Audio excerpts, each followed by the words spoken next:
the second I closed my eyes, I got struck by white lightning. Are you ever met with, what the f*** are you talking about? What is light language? Are you crazy? Yes. Jessica Zweig is an award-winning serial entrepreneur, best-selling author, and highly sought-after business coach. But in the months leading up to the sale of her multi-seven-figure agency, Simply Be, Jessica was secretly collapsing, suffering from burnout, depression, and the loss of her identity. I want to really dig into what is her secret recipe to moving on from burnout and making sure that it doesn't come back again. I had taken all those lessons from my first business failure and applied it, and it clicked. And within, 18 months, we had hit $1 million. We kept doubling, tripling the business. The first 5 years were like a hockey stick. I had a vision. I wanted to stand for more than just personal branding on the internet. I wanted it to bring to life authenticity, humanity through people online, and a really clear alignment at the time. And it worked. And it worked faster than I thought it would. Okay, I'm just going to call out for anyone watching the video or listening. This is my OnlyFans voice. If things go tits up, this is what I'm doing next. But we're rallying. Welcome to the podcast. I'm so excited to do this with you. I'm so excited to do this with you. So I want to dive in at the beginning of your entrepreneurial journey. Yeah. What did you get started with in business? What was your first business venture? So I went to college for theater. I was an actress. I graduated college, waited tables, temp jobbed. And then at one of those temp jobs, I met a girl. I had a business partner too. We became fast friends. And within 3 months of knowing each other, we decided to start a blog, which turned into, it was never really a vision for a blog. It was always like an online magazine for women of the city. We became good friends. We were trying restaurants, nightlife. There was no resource guide to the city through a girl's lens. So we decided to create it for ourselves, and it was called Cheeky Chicago. We raised about $250,000 in friends and family, quit our temp jobs, and literally never looked back. I thought I would be an actress. I turned out to be an entrepreneur kind of by accident. I had never really even heard that word when I was like 27, 26. And the business was critically successful. We grew a huge audience. We published 35 articles a week, amassed a huge social following. This was in 2008. Wow, you were early to this. I'm 43, yeah. Babe. I'm old. I've been around a while. At 43 is old, girl. No, I know. I shouldn't say that. You're an OG in this industry. I'm an OG. Yeah. I am. I was sort of this was pre-Instagram. Wow.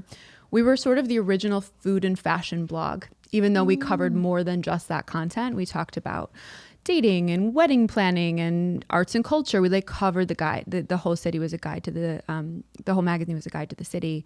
Sort of like a Daily Candy, if you remember, or like a Refinery 29, but local. We had a mass email list. Long story short, while the business was critically successful, we had a massive brand in the market. The business was financially a mess. Had a very challenging relationship with my business partner. We were together for 7 years. We ended that relationship in a pretty painful divorce. And, I had really come to a point where I had sort of graduated from the business and really wanted to go off and do new things. I was starting to get sort of unsolicited requests from companies and other brands in the industry and in the city to consult, because I knew some shit now, and I had built this audience and people wanted to work with me. And I was like, wow, this is called consulting, and I can do something new with this maybe one day. And, she and I were very different people, and she wanted to keep the business. I wanted to fly free, and 7 years of a lot of lessons and hard knocks, some credit card debt, dysfunctional team, dysfunctional partnership. Mm-hmm. I got my real life MBA and took all of those lessons and applied them to my second company, Simply Be. But that's where I started. I was a former actress / cocktail waitress that stumbled into entrepreneurship and, became a serial entrepreneur. I love that. And on the business partnership too, I'm so curious, going through that experience, how has it made you think about business partnerships and collaborations and things like that moving forward? Because I've been through similar. I know. It's a lot. Yeah. It's like a full divorce. It's a divorce. And I followed that story, and I thought the way you two handled it was so beautiful, with so much grace and integrity and respect for one another. We were young, we were really young. I was 26, she was 24. We ran it till we were in our early 30s. I would say that, I never want a business partner ever again. That's one of the things that I have learned. I had a lot of trauma, Natalie, from that divorce. You know, I had to really learn how to trust women in my business, in my inner world. And I say this in my new book, like I feel like we sometimes have to learn the same lessons over and over again until we heal them. And in the Simply Be chapter, which was another, 7 years of my life, I brought in not partners, but like integrators. Yep. And I kind of kept attracting a very similar type of energy.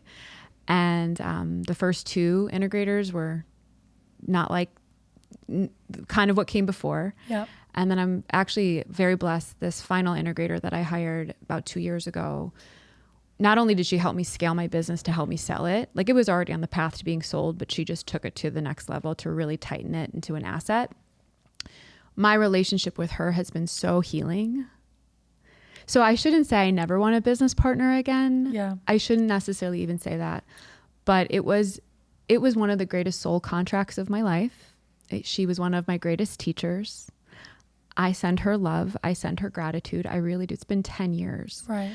But when I do, I look back on that version of myself and herself. I didn't have the tools that I have today. And it was all divine. And I don't mean to bypass it by saying like, oh, it was all like meant to be, but it actually was. Totally. And it can feel like a shit show in the moment, but then after the fact, I totally feel, I was 26 when I got into my first business partnership. And I feel like that stage in your life, you just grow and evolve and change a lot. Absolutely. And you often don't anticipate how successful a business is going to be. And if it is, oftentimes you turn into different people. You do.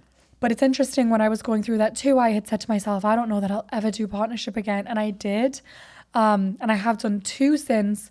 But what I have realized that's a big lesson for me is I'll never do 50-50 again. Yeah. I don't feel like that is a recipe for success. I agree. Because I feel like everyone brings different things to the table, and it's nice to have those written rules of like, you're going to lead this and this part's going to be your responsibility, or vice versa, and the equity is going to reflect that. Yes. But when I was so young, and we weren't, and you don't really I didn't have enough business knowledge to even think of those things. Whereas Same. now, that perspective, like you say, at the time, going through any kind of divorce, no matter how graceful and respectful both of you are, it's hard. You're losing your business partner, your best friend, like someone that you're essentially business married to. Sister.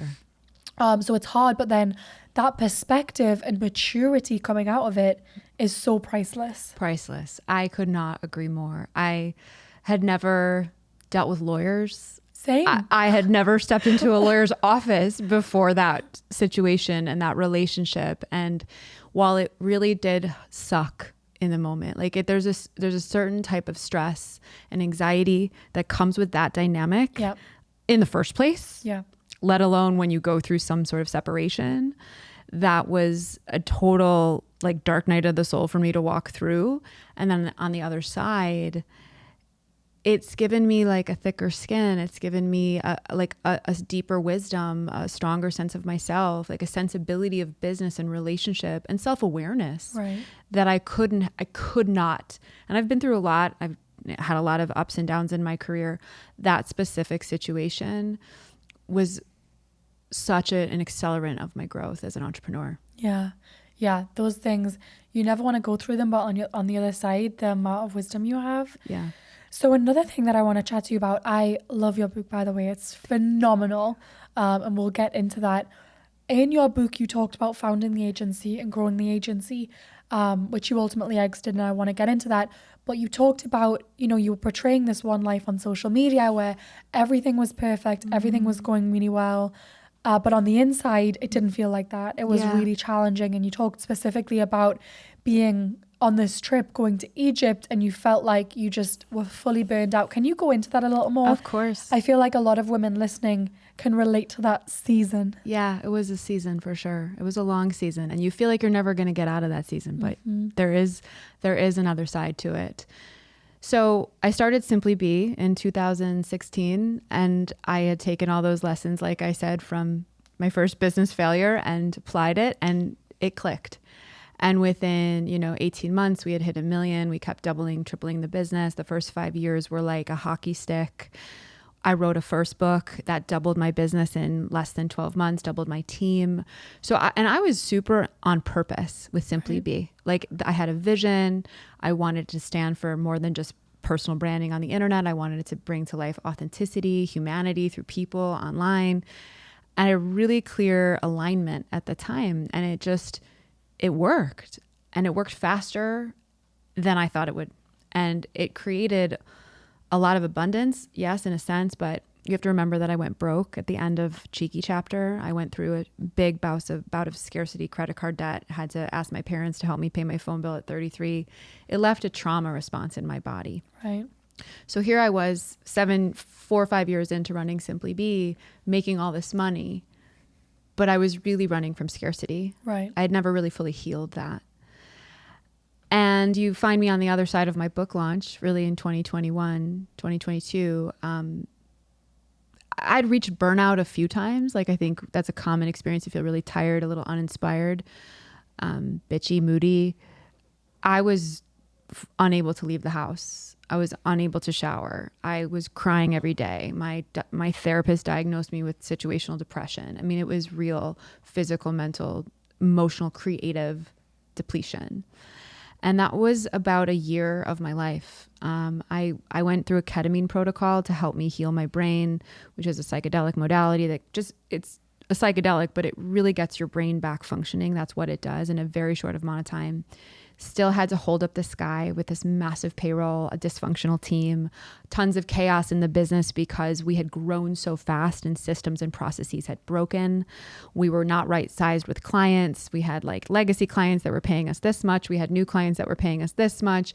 I was the spokesperson for the book. I was the podcast host. I was on stages speaking while managing the team, being the face of the clients, bringing in new sales, like 100-hour work weeks, so much stress and pressure. And I reached probably the darkest place I've ever been in my life, professionally, but also personally. And because the universe is in a constant co-creation with us, I had very serendipitously planned a trip to Egypt at the end of 22. So I was diagnosed with depression in January. In November, I went to Egypt after like this wretched year. And that trip, can I swear on your show? You can say whatever you want. Great. Egypt will fuck up your life. Like, it fucks your life in the best way. Yeah. You go one version of yourself and you come back different. And it'll just put everything kind of into right relationship. And it's not a vacation. You're up at 3-4 in the morning, aggressively getting from, one part of the country to the next on a boat, in small hotels, on buses, airplanes, having massive physical, emotional, spiritual, psychedelic, no medicine experiences with other people who are going through their own shit. And each temple is sort of a recollection of your identity, like your DNA. I know that sounds kind of woo, but this is what I'm for all the woo. Great. Go deep. This is where we're beautiful. We're going to talk about aliens and goddess wisdom. And I got so much information in that country from temple to temple to temple. Each set of like walls, they're alive with codes, with frequencies, with beings. And you tell the stories of what happens to you there. And it sounds batshit, but I totally believe it. Yeah. You literally sounds like it's out of a movie and not real. Tell the story of, I remember reading this one in your book, the sickness you got. Yeah. That blew me away. And also like, I've done a lot of psychedelics in my time. Like, I believe in all this stuff. So reading it, I could viscerally feel what you were sharing through that.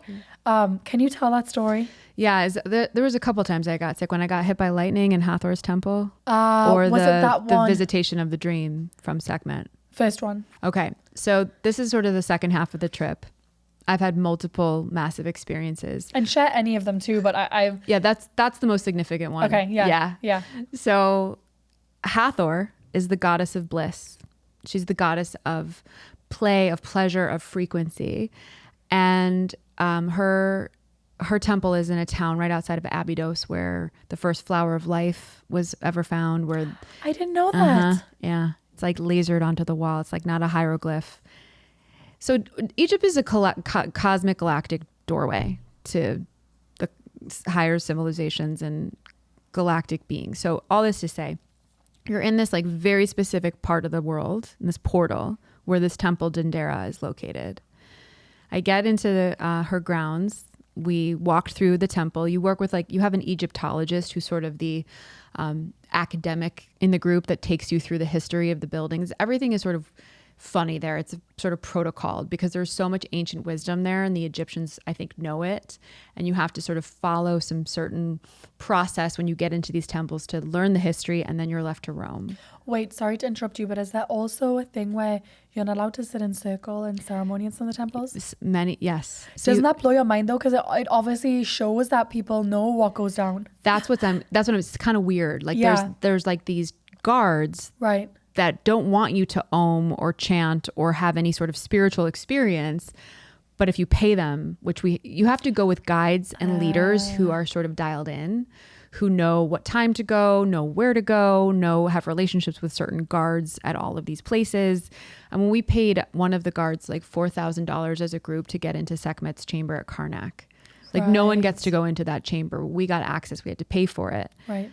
So it's a very weird feeling. Like the Egyptians are sort of protective of what's happening, really. Which thank God, because it helps preserve it. Correct. But then also when they don't allow certain circles or ceremonial, like you say, oming and chanting, there's obviously a reason. Like I want to know from the gods what shit they've seen when that has happened. Like you can just imagine it. And and you can feel it too, Yeah. because all of these sacred ceremonies and Yeah. rites have taken place in these temples for eons with like priests and priestesses and, the original Isis and her queens and medicine and galactic beings. Like it all happened there. It's recorded on the walls. It's wild. Yeah. So back to Hathor's temple, we do the Egyptologist walk through, and then I'm like, I'm going to go off by myself. And there's these little chambers up in the ceiling that you have to climb up a ladder. And the guards were like, those are her music chambers. And she's the goddess of frequency. She's the goddess of music. So I climbed up by myself, and I just hear a message from my higher self to press my body against the wall. So I literally pressed like my third eye, like my nose, my heart, my whole body, as much as I could get onto her wall. I just felt so called to like immerse myself in that energy. And the second I closed my eyes, I got struck by white lightning, a literal diamond white flash of light pierces my whole body. And I start I like dissolved. I left. And my whole body started to expand beyond the temple, expand beyond Egypt, expand beyond the planet. I was one big, endless ball of light. And I started to hear very specific voices. And they were speaking to me in rapid succession and chorus. There were multiple voices, as if they were like trying to get my attention. They're like, okay, she's open. Let's make sure she hears this. And it was like constant. And I wrote it down in my notes app. It's still on my phone, because the second I got back onto the bus, I'm like, I cannot forget what I just heard. Mm-hmm. And they said to me that in essence, that I had missed the whole point of the human experience. This was on the heels of my burnout, like still processing this very dark couple years, actually.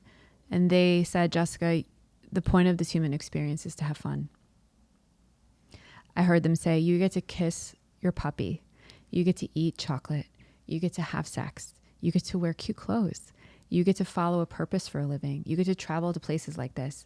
Every single minute in the human experience is a gift. And if you don't enjoy it for yourself, please enjoy it for us. Mm. And they said that the feminine frequency, this goddess energy, the women leaders of this time are rising and returning. And that I am a leader of that. But not just me. All women are. That's our responsibility. It's our time to step forward and use the power of our feminine gifts to recalibrate this world into a better, right relationship. And anyway, so there was a lot more they said. I walk out of this temple. Literally, I remember Natalie like walking out, like sashaying. Like I was like, this is me. This is I know this energy. I know this feeling. It was like a homecoming. And I get on the bus.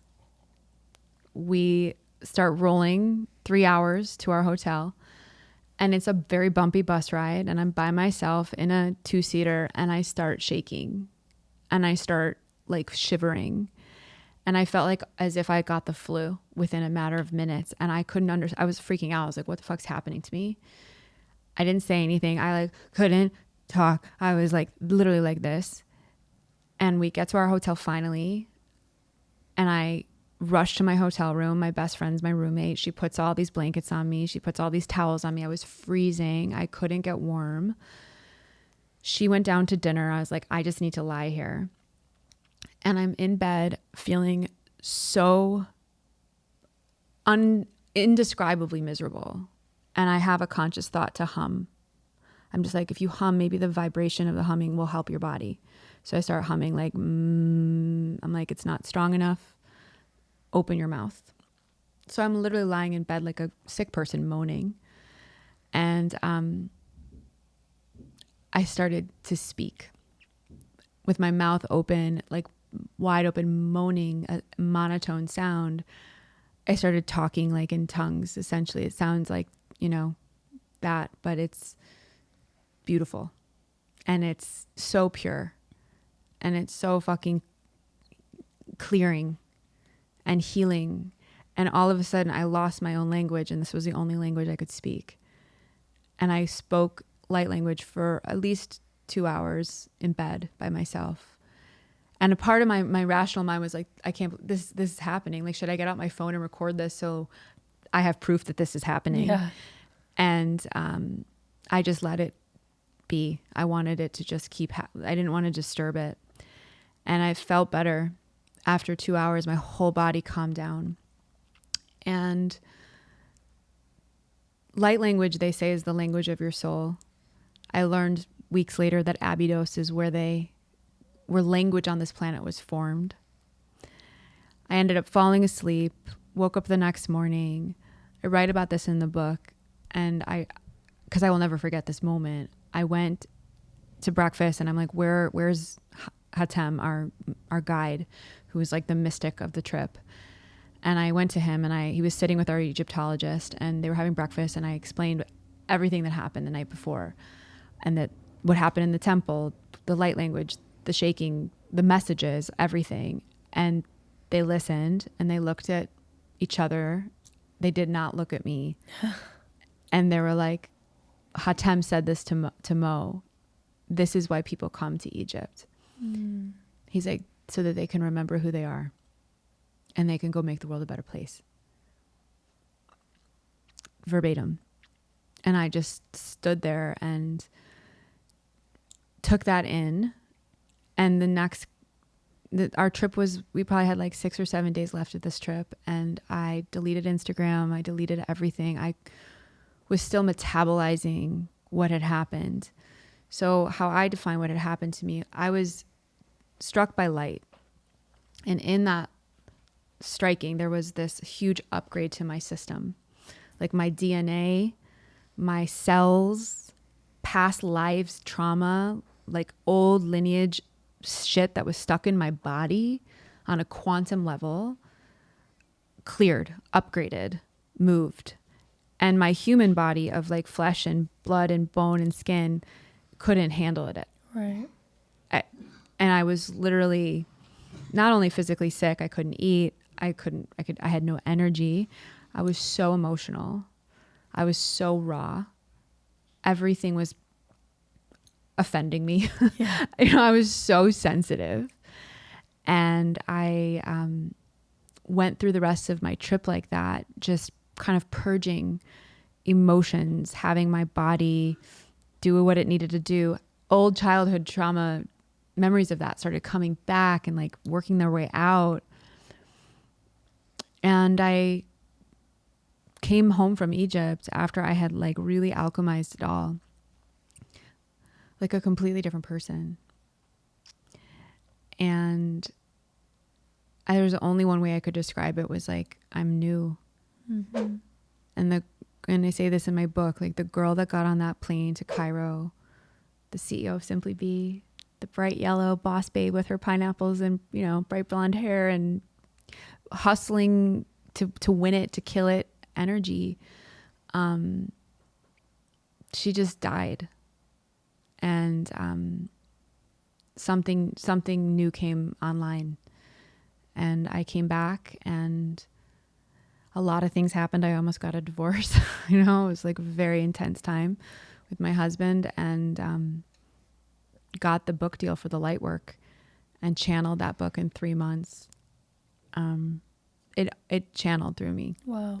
I didn't hire a ghostwriter. I didn't use AI. No shame if you do.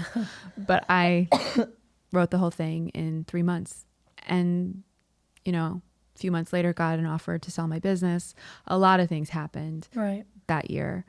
But thank you for being such a beautiful listener and hearing that story all over again. I know you just read about it in the book, but that's one little tiny sliver of what happened in that country. It sounds magical. And I'm so curious going through that kind of experience. Like you say, the person that got on the plane isn't the person that came home. But when you did come home, you came back to the same life that you left, you know, the same marriage, the same business, the same clients, the same social profile. Yeah. How did you navigate that? I'm so, I'm happy to talk. Great. How did I navigate that? When it came to my marriage, not so gracefully, you know, my husband was like, where did my wife go? Who are you? Who are you? It's really hard to integrate after you have a big experience like that, especially in personal relationship. I'm just going to say that and make everyone feel better if they struggle too. Even if you go away for a couple days, you know, it's always tricky to reintegrate. But we have a very amazing relationship coach, and we called her and we had some emergency sessions with her. I'm a big advocate for support, healers, coaches, guides. I was privileged that I had put in place Shauna to help me integrate my integration with my integrator. And I really slowed down. I had the opportunity to take space and not be in my business constantly. I moved from Chicago to Nashville for the winter. We rented this beautiful house. I got into nature. My word for 23 was joy. Because in Egypt, I was like, I don't think I've had much joy in my life for like 2 years straight. It's been all build. It's been all work. It's been all do. It's been about crushing the next revenue goal and juggling all the plates. Like, where's me? So I made me and my simple pleasures a priority, and I healed my nervous system. I grounded every day. I got into nature. I started incorporating my minerals, changed my diet, like brought more protein in. Like I took practical and spiritual tools and incorporated them into my lifestyle in a way that I hadn't really done before, even being a spiritual person. And, you know, I decided to host some retreats. They sold out. I did them for fun. Like, joy became kind of an experiment. Mm-hmm. And then in the summer of 23, about 7 months after I got home from Egypt, I got an email from a buyer who wanted to buy my company. And I had been approached by other companies in the past as I was building Simply Be, and I had never felt ready. And I think, you know, to sell your business, a lot of things have to be in place, but I think two main things need to be in place. Your business has to be an asset that can fully run without you. Yep. 1. And 2, you as the founder have to be really ready to let it go. And that was sort of a dance for a few years for me. And when Hawk Media called, the company that ended up buying me in July, both of those things were in place. And I was like, okay, I'll entertain this conversation. And the more I entertained it, the more I liked what I was hearing, the more it made sense. Signed a term sheet in August, went through about 5-6 months of due diligence. It was a process. Mm-hmm.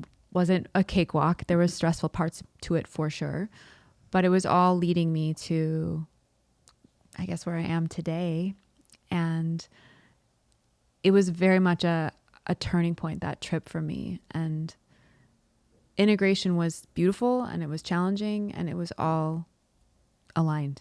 So when you came back and you said you slowed down, I'm curious what that looked like, because when you're in a scaling business where it can feel like a magic carpet ride, like every year you're doubling, tripling, you know, things are breaking because you're growing so quickly. And I've been here before, that's how I can really resonate with this feeling. It can be really challenging to slow down because you know, that next client is going to change this trajectory, and how do I turn down this money? And it becomes a magic carpet ride, and it can be really challenging to intentionally turn down money, Yes. intentionally slow down, intentionally make really challenging decisions about team, about systems. So what did that functionally look like for you? Because I can't imagine it was as simple as saying I want to slow down. It was probably so layered, and I'm sure layered with work addiction and all the things that so many of us relate with. Yes, great question. So I used to say that your business is only as good as your people, right? Your people are your business. I still believe that to be true, but I actually believe that your business is only as good as your management and leadership team. Right. So I had had a pretty touch and go experience getting my leadership team right for like 2 years. So I had not only put in my integrator, but I had right-sized my management team over the agency, over like the billable side of the business, the team that was really doing the work. I had actually done a reorg. I had to demote some leaders. I had to fire 2. Like that was painful. Mm-hmm. And then I put in place a salesperson, like somebody who could really sell the business for me. And that's also its own onboarding, training, trajectory. And I will say that, of course, I was still in the sales process. And it's funny that you bring up like turning down money. Mm-hmm. For me, it was that in an essence. It was like, I am not willing to kill myself. Right. So the business is going to slow down. And am I really willing to accept that? And that was stressful and that was hard. And there were months and quarters throughout 23. We went like this because Jessica wasn't running like this anymore. And that was tough on me and my mindset and the business at certain points. We had, our industry is funny. Like it was the agency space. So things get really slow in the summer. Like people check out like July 4th through Labor Day. And we had a very big Q4 right before we sold, which was epic, that we could close it with all of that revenue. But I will say that replacing yourself in as many rooms as possible, like that was one of the things my integrator did. I was the most important person in most meetings throughout the week. She's like, I'm taking you out of basically half of these meetings, and some of them you'll be in biweekly, and I'll report up to you. And so we created a lot of process when it came to management and leadership, and really directing my time so that I had more of it to do more of what I wanted to do. And having a counterpart to help me sell was everything. And creating a sales process with her where I'd come in to open the deal, she'd run the whole thing, and I'd help come in and close it. Like I was kind of her bookend versus me being the main rainmaker, which is what I was for like 6.5 years. So a lot of those things started to come into place. Yeah, and to be really fucking honest with you, Natalie, I was really fucking over it. Yeah, so you were already 1 foot out the door, and the universe is kind of like, okay, here's an offer for you. Yes. And so do you feel like it wasn't so hard to part with the business because you felt like mentally you'd already done that? It's funny because it's never over till it's over, right? It's signed on that dotted line and the money is in the bank. Like that's when the deal is closed, not when you're conversating that it's going to be closed. And there was a part of me that had to practice non-attachment. My husband is my CFO and we're a team. And I remember saying to him, like, I really need this to happen. I don't know what else I'm going to do. And he was like, we'll figure it out. Like if it's not going to happen, it's not meant to be. And you have to trust that. I've taught my husband a few things. He's very much a muggle, and I'm proud of him. And yet, one thing I really will say, I'd love to share this with your community and anyone who's ever interested in selling a business. It's easy to take on that energy of like, please let me get this.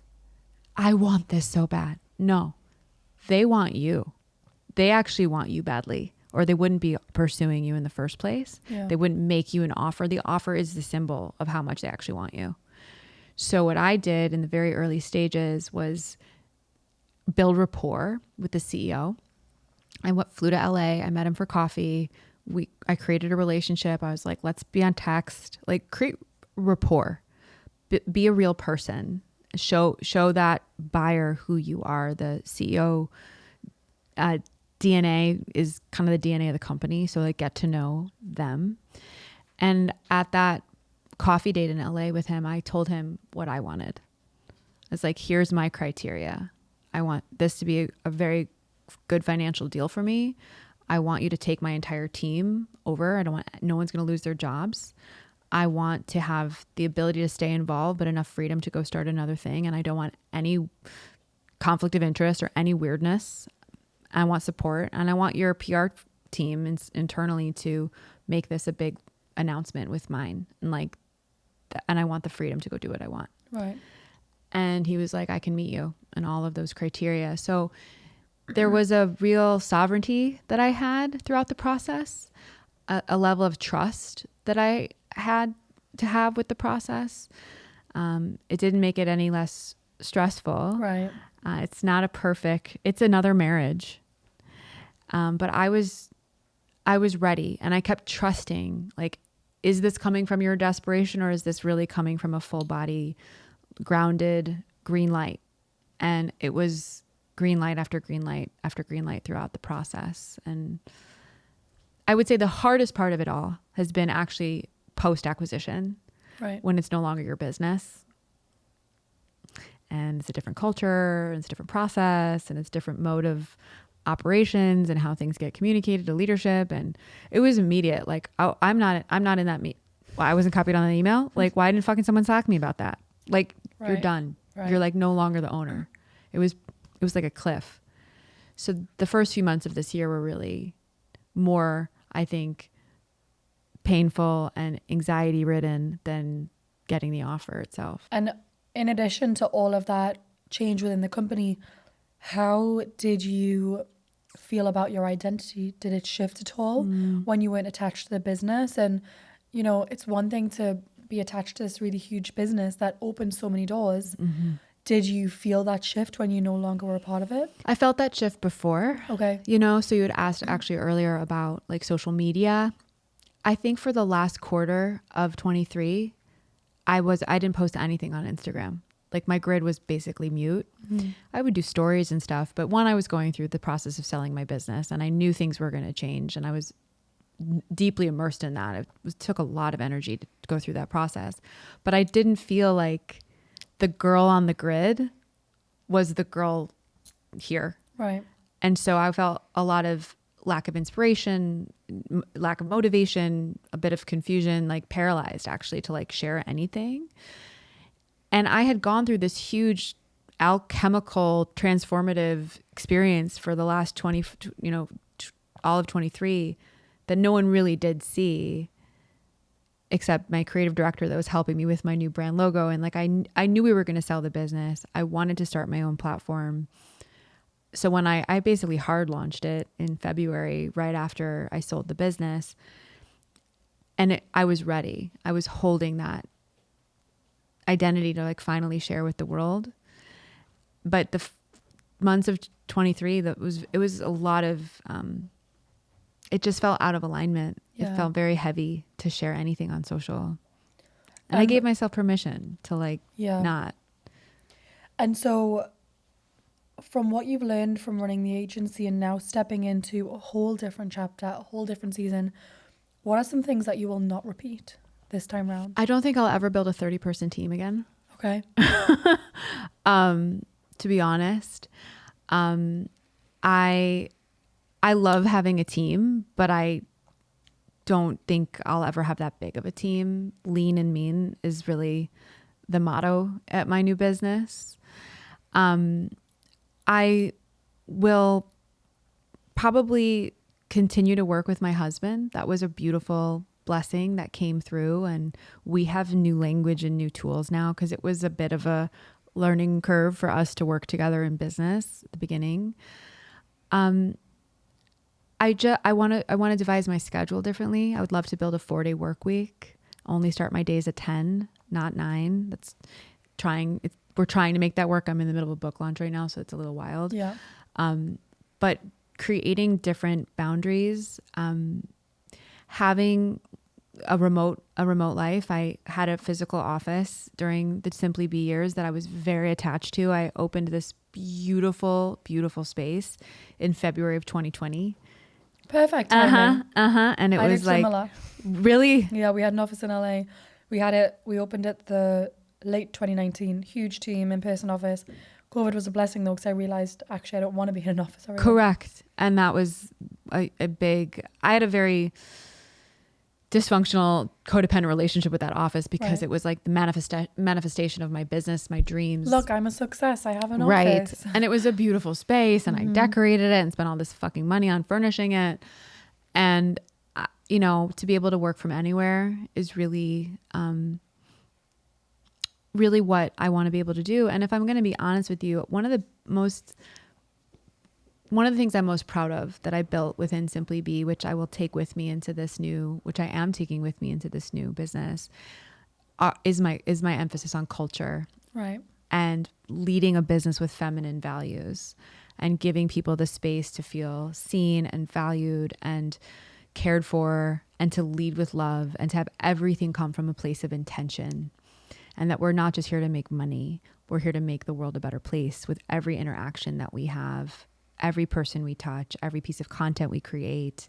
There's an energetic alignment that we have to come from if we're going to preach spirituality and light. And I would often say that at Simply Be, like if we're going to be about authenticity, we can't have anything but that inside of our four walls, which was, you know, a challenge as you build a bigger team and things get a little, you know, clicky and whatever.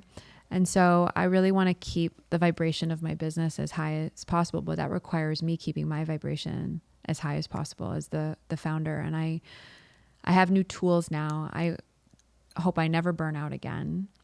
I don't want to repeat that. Having better boundaries, choosing joy, having the reminder every day, like I get to do this. Right. Like how fucking amazing to create a business, call it my name, create products that are based on my own genius, make money and help people. It's like, what a time to be alive. And I forgot that throughout Simply Be towards the end. And I don't want to ever forget that again. I love that. So speaking of, you know, transitioning into your new company and your book is incredible. And it's very on the woo-woo scale. Like if we're talking scale, it's very, very woo-woo. We're talking on this podcast about speaking light language and all the things, which by the way, I absolutely love it. Is there a sense of you that's like nervous about putting this out in the world? Or does it just feel like, are you ever met with, what the fuck are you talking about? What is light language? Are you crazy? Yes. How do you feel about that? That's a hard yes. Like I said, I wrote this book in 3.5 months. It's a process to write this book. Yeah. A book, you write it, you send it to your editor, you get it back a few months later, you tweak it, you get it back. Anyway, I got the physical copy, the one you got, I got myself an advanced reader copy sent to me about a month ago. And I hadn't been with the book for like a good 3 months. Yeah. And I'm like, oh goody, my book is here. I'm gonna start reading it. It's so fun. It's in my hands. And I literally get ready for bed. I read at night. I'm in my bed, like opening this book. And I literally start feeling like I'm going to fucking throw up. I'm like, heart is racing, stomach is flipping. And I'm reading this book. I'm like, are you serious? You put this in a book. You're going to share all of this with the world. Like it's a full... You didn't hold back. I didn't hold back. And I was meditating a couple of days later. I meditate a lot. I really practice what I preach and was sitting at my altar, feeling all of that anxiety move through me. And I just heard a message from Spirit and it said, Jessica, this is not even about you. This is not about you at all. This is your time and your moment to just get out of the way. And what is your hope for people that discover and read the book? That they remember who they are, that they accept the assignment, that they're not here by accident, that they were put here at this time in humanity on this planet for a very specific reason, to remember the truth of their full human experience, the light, the dark, it's all meant for them. It's all meant to empower and grow their expression of their authenticity, to return to their power and to make this world a better place with it. And I just think women are, and I say this throughout my whole book because I use my personal story as the metaphor. Like, we have been so programmed to believe that we're not worthy of love, that our pain has to be our story, that we're not special, that we hate our bodies, we compare, we carry these wounds from women being mean to us when we were younger, heartbreak, like all of those dark parts of life is actually where you feel and find your light. And my book is a true invitation home and a roadmap back to finding that light within yourself by owning and taking accountability and responsibility for the things in your life that have hurt you, that have broken you. They've shaped you, they've refined you. And I just want women to remember that they're not a victim to any of it, that they hold all the keys. That's why there's a key on the cover, to unlock their true identity. And it's their job and their responsibility to play that role at this time as a woman on the planet. Like, you're so fucking needed. You're so needed, and don't take that for granted. And I hope my book just makes her feel less alone. I love that. And one thing you said too was, on this new journey, you're really committed to not being burned out again. And you have different tools. What are some of those tools that you're using this time to have a different experience? Yeah. So I've been on the road a lot. So I bring with me a handful of supplements. I microdose mushrooms. We love a good microdose. Yeah, they've been life-changing. I'm on one right now. When I'm home, it's easier to kind of take care of myself when I'm home. I religiously PEMF mat. It's a grounding mat that helps me with my nervous system. I infrared sauna, I acupuncture, I get outside on the ground, I take walks in nature. If I can get into nature for like an hour or two, a couple times a week, it completely harmonizes my body. I feel such a palpable difference. I started eating red meat. I use minerals every single day. I have an aura ring. I track my sleep religiously. I do breath work. I use an app called Mastery. Shout out to my girlfriend, Jessica. It's a commitment. It's a devotion. I meditate. I journal. I use a little bit of salt under my tongue every day called PYD salt from Egypt. Wait, tell me about this. I haven't heard about this. This is a very like boutique-y brand. My healer, actually, one of my many healers, she went to Egypt herself a few years ago and got all these codes at the Great Pyramid that they're like the salt in the water is alchemical, holds gold, is healing. And so she created this little bottle of salt that she infuses with all of this quantum energy and intention and Reiki. And it's like, she's got all these machines in her place in Florida. It's crazy. And it's just a couple granulars you put under your tongue every single day, and it expands your auric field. It opens up your pineal gland. It helps with immunity. It's really, really powerful. And I use it every single day. So I have a toolkit. Yeah. And I'm pretty much a homebody. I don't go out at night. I don't go out on the weekends. I will be very intentional with my social plans, Right. but I sort of feel like to maintain a healed nervous system, you have to really be in your own energy. And it's hard when you're a busy entrepreneur, and especially when you're public and you're doing all of these things. That is foundational. I think you, or was Lindsay, shared a meme, and I saved it on Instagram, and it said, success isn't measured in your bank account. Success is measured in your nervous system. I was like, save. Ding, ding, ding. This is just one of the biggest unlocks I've had in the last few years. And it's literally it's my full-time job, taking care of myself, my body. Like, it all starts in the body. And for us to be able to show up and do these big, beautiful, and very important things in the world, we have to take care of ourselves.